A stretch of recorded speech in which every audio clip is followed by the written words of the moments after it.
तन मन के साथ में। और ये छोटू मौसी जी 20 मुद्रा हमें और 20 मुद्रा दीदी जी को पुरस्कार में दे रही है। भगवान सदैव अपनी कृपा बनाए रखे। बोलिए भक्त और भगवान की, बोलिए वृंदावन बिहारी लाल की। आइए भक्तों चलते हैं जहाँ से हमने अपनी कथा को छोड़ा था और वहीं से अपनी कथा को लेकर के चल रहे हैं। भैया थोड़ी आवाज बढ़ा दीजिए। बोलिए गोविंद भगवान की, बोलिए श्री कृष्ण कन्हैया लाल की।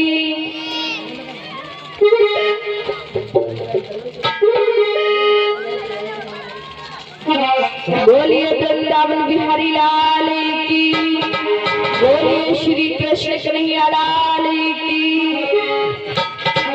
आज इधर हमने अपने कथा को छोड़ा था कि जिस समय महाराज अश्वपति और रानी माधवी के घर में कोई संतान न थी, माता रानी के मंदिर में गए और आज इधर माता रानी की कृपा से महाराज अश्वपति के घर में एक बिटिया ने जन्म लिया। धीरे धीरे वो बिटिया बड़ी होने लगी। जब आज वो बिटिया बड़ी होने लगती है तो उसी समय आज महारानी ने महाराज को बुलाया और कहने लगी, महाराज तुम्हें तो कोई चिंता खबर ही नहीं है, हमारी बिटिया विवाह योग्य हो गई है, हमें उसका विवाह करना चाहिए।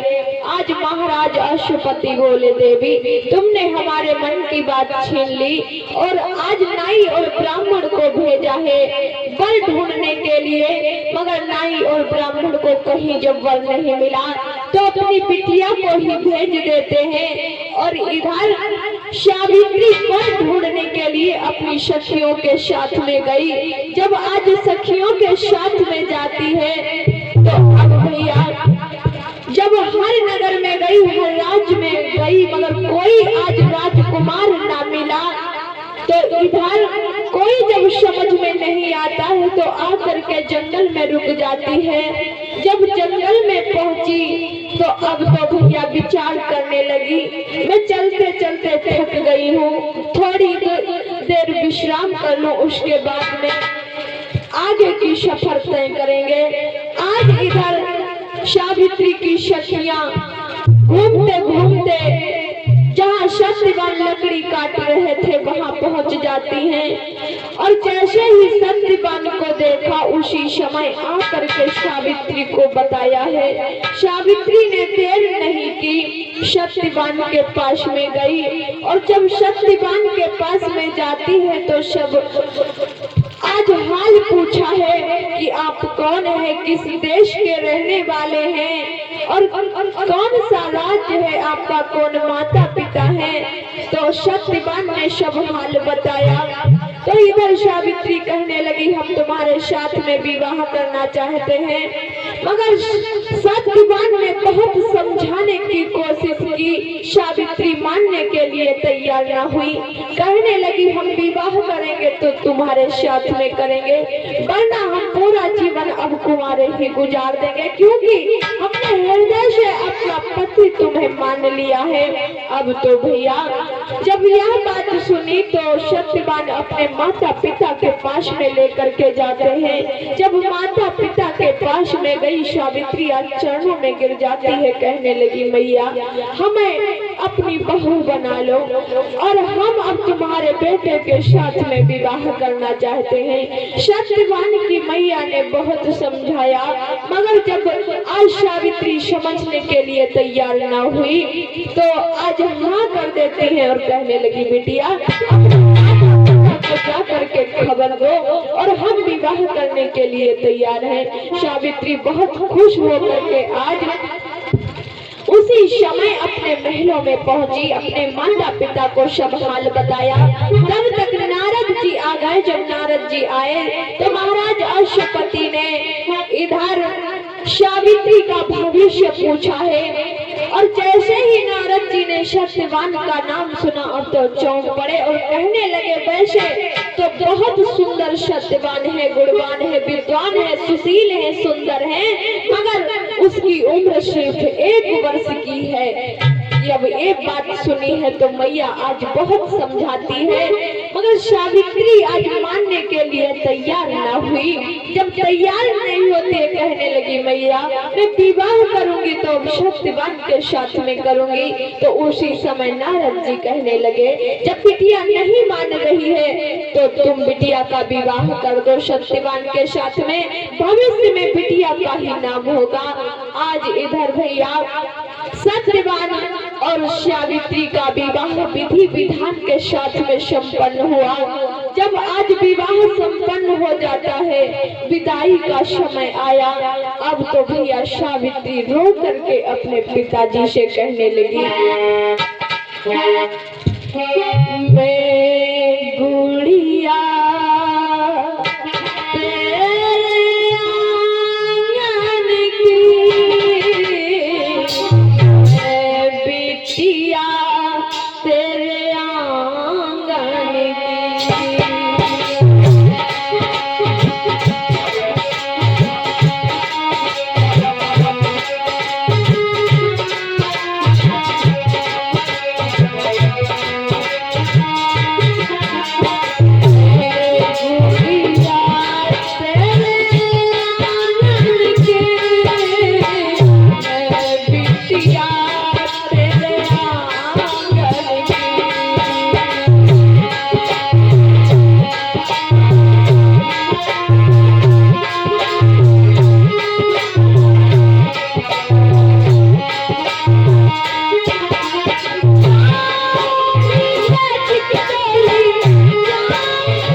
भैया, सावित्री रो रही है, बिलख रही है। महाराज अश्वपति आज रो रहे हैं। जिस महाराज के इकलौती संतान हो, आज उन्हें कितना दुख हुआ होगा।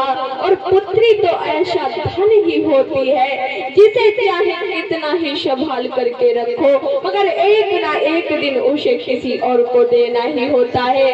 आज महाराज अश्वपति, रानी माधवी बड़े रो रहे हैं, बहुत दुखी हैं। सावित्री रो रही है, बिलख रही है। मगर इधर भैया, जिस समय विदाई हो जाती है, अब तो सावित्री अपने ससुराल में पहुंची। और जब ससुराल में पहुंचती है तो अब सास ससुर के पास में जाकर के चरण छू करके प्रणाम करती है।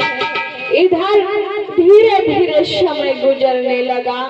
जब धीरे धीरे समय गुजरने लगा है, अब तो सावित्री दिन दिन चिंता करने लगी, विचार करने लगी कि जो नारद जी ने हमें बात बताई थी, कहीं वो सत्य ना हो जाए। और 1 साल पूरा होने को जा रहा है। हे विधाता, क्या नारद जी ने हमें बताया था वो शब्द कहीं सही ना हो जाए। आज बैठी बड़ी उदास है। उसी समय सत्यवान आ गए और पूछने लगे, देवी आखिर बात क्या है, इस समय बड़ी उदास रहती हो। तो आज सावित्री कहने लगी कि हमें कोई चिंता नहीं है और बहाना बना लेती है, कुछ नहीं बताया, मगर दिन दिन आज चिंता कर रही है।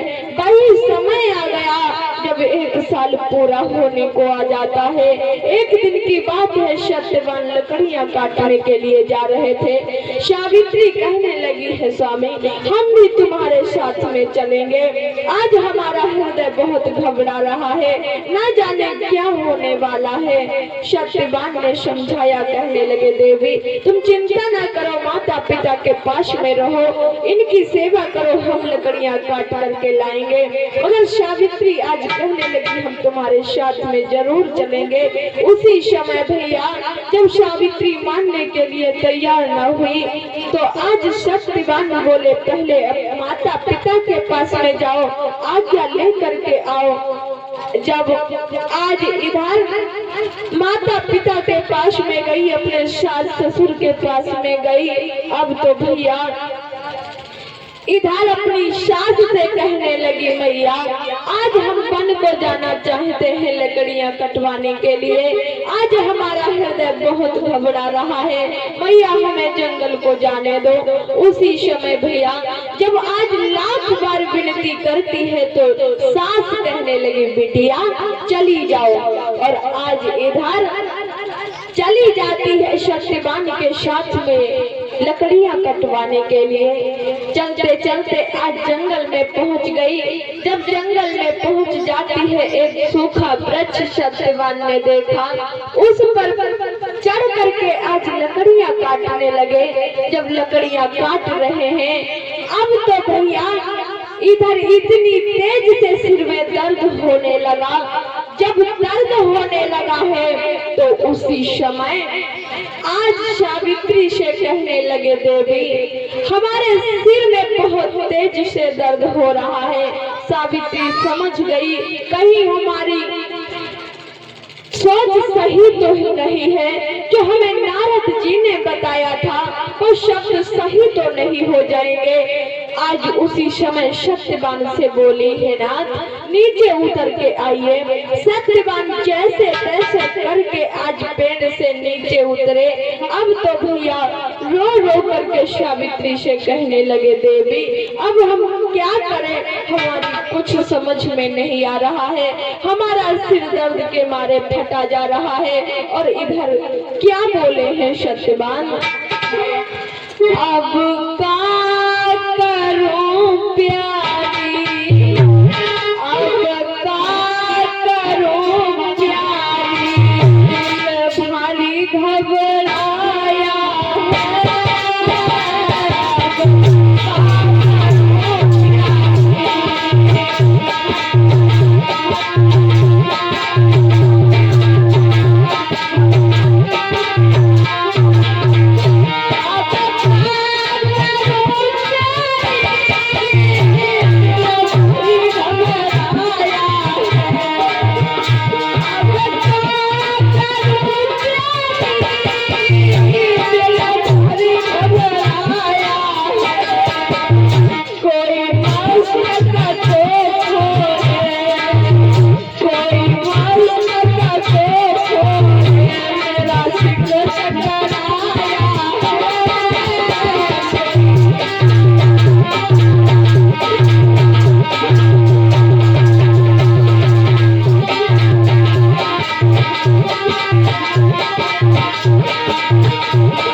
जब आज ये शब्द सत्यवान सावित्री से कहने लगे, हे देवी, अब हमें ऐसा मालूम पड़ रहा है हमारे प्राण निकल जाएंगे, अब हम जीवित नहीं रहेंगे। तो आज भैया जब इतनी बात सावित्री ने सुनी तो कहने लगी, हे विधाता, जो नारद जी ने हमें बताया था क्या वो सच में सत्य हो जाएगा? आखिर हमने तुम्हारा क्या बिगाड़ा है? हे प्रभु, आज उस जंगल में रो रही है, बिलख रही है। इधर सत्यवान सावित्री से कहने लगे, देवी, हमारे माता पिता का ध्यान रखना, क्योंकि मैं ही एक सहारा था। अब हमें ऐसा मालूम पड़ता है आज तक ही हमारा जीवन था, हमारे माता पिता का क्या होगा? तुम ही अब उनका ध्यान रखना। और इतना कह करके भैया आज सत्यवान की आंखें बंद हो जाती हैं, प्राण निकल गए। और जब प्राण निकले देखे तो सावित्री रो रही है, बिलख रही है। किस तरह से? दुखिया बिलख रही,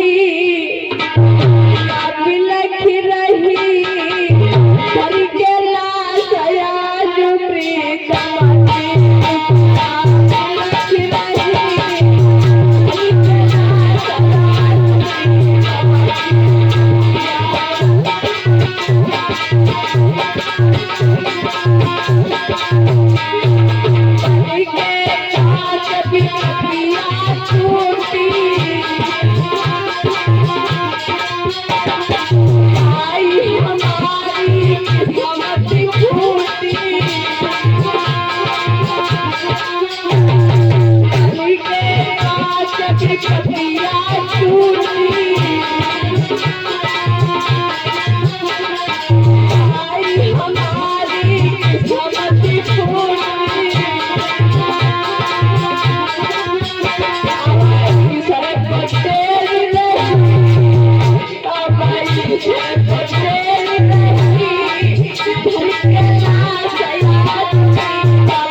निकले देखे सावित्री उस जंगल में रो रही है, बिलख रही है, पुकार रही है सत्यवान को, मगर कोई धीरज बंधाने वाला नहीं है। आज इधर रोते रोते बेहाल हो जाती है और तब तक सावित्री की सामने नजर गई। जब सामने नजर गई तो आज देखा है कि कोई व्यक्ति आज सावित्री के पास में आ रहा है। जब आज वो सामने आ जाता है तो सावित्री कहने लगी, हमने तुम्हें आज तक नहीं देखा, आखिर आप हैं कौन, हमें भी तो बताएं। तो आज वो व्यक्ति कहने लगा, हम यमपुरी से आए हैं और हम यमराज हैं, तुम्हारे पति के प्राणों को लेने के लिए आए हैं। अब तो भैया जब यह बात सावित्री ने सुनी तो कहने लगी, अगर हमारे सामने आप ना आते तो कोई बात न थी, मगर जब हमारे सामने आ गए हो तो अब हम तुम्हें अपने पति के प्राणों को ले जाने के लिए नहीं देंगे। बोलिए वृंदावन बिहारी लाल की, बोलिए गोविंद भगवान की। और ये भैया जितेंद्र कुमार यादव और शेरू यादव, राम सेवक यादव 20-20 मुद्रा दोनों लोग दे रहे हैं। भगवान सदैव अपनी कृपा बनाए रखें।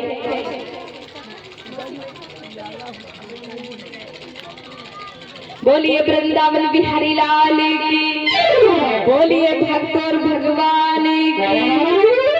और ये हमारी इसी गांव की मौसी जी हैं, इन्होंने देखा तो हमसे मिलने के लिए चली आई। और ये बड़े भाग्य की हमारे लिए बात है कि आप लोगों के बीच में हम कथा कहने के लिए आए।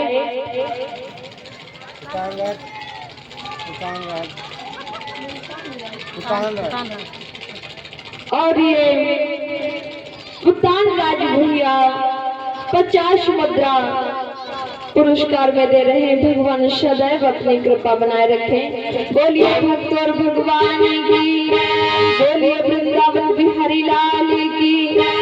आज इधर जब भैया यमराज आ जाते हैं तो सावित्री कहने लगी कि हे यमराज, हमें ये बताओ, हमारे पति के प्राणों को लेने के लिए आए हो, अब हमारे सामने आ गए हो तो चाहे हमें कुछ भी करना पड़े मगर हम अपने पति के प्राणों को ले जाने के लिए नहीं देंगे, अपने पति के प्राण तुम्हें नहीं देंगे। आज उसी समय भैया यमराज कहने लगे, बेटिया ये तो संसार का नियम है, विधि का विधान है, जो इस संसार में आया है उसे एक ना एक दिन जाना ही है, इसलिए तुम हमारा कहा मानो और अब तुम घर को जाओ और हमें जाने दो बिटिया, हमारी रास्ता ना रोको। तो आज उसी समय भैया जब ये बात सुनी है तो सावित्री कहने लगी, वंदना दीदी कर रहे दूसरे घर का, तुम लोगों ने तीनों दिन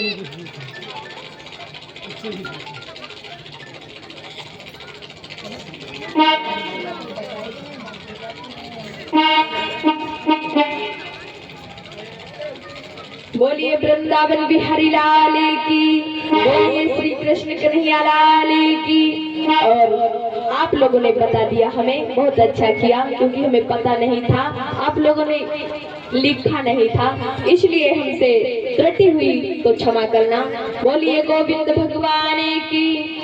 आज इधर बोलिए गोविंद भगवान की, बोलिए श्री कृष्ण कन्हैया लाल की। जब इधर भैया आज उसी समय जब यमराज आ जाते हैं तो सावित्री उनसे कहने लगी, अब हम आपको अपने पति के प्राणों को ले जाने नहीं देंगे। तो इधर सत्यवान के प्राण जब यमराज लेकर के जा रहे हैं तो सावित्री रो करके कहने लगी, सावित्री रो के बोली, भरते भरते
बिलख रही है।